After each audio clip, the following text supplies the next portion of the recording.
ఇక ఇప్పుడు సాధారణంగా మా దుకాణంలో అన్ని రకాల మందులు దొరుకును, అన్ని రకాల కూరలు దొరుకును, అన్ని రకాల నిత్యావసర వస్తువులు దొరుకును లాంటి బోర్డులు ఉంటాయి. ఇక పైన అన్ని రకాల మందు దొరుకును అనేటటువంటి బోర్డు ఆంధ్రప్రదేశ్లోని మద్యం దుకాణాల వద్ద ఉండబోతున్నాయి.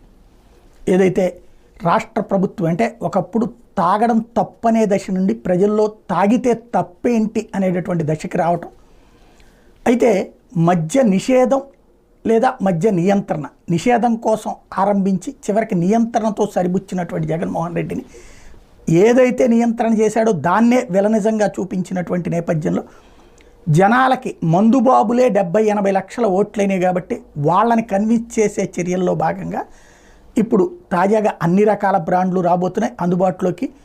మరి తాగుడు ద్వారా ఆరోగ్యం అనే ఒక సరికొత్త సూత్రం ఆంధ్రప్రదేశ్లో అమలు కాబోతోంది. ఇప్పటిదాకా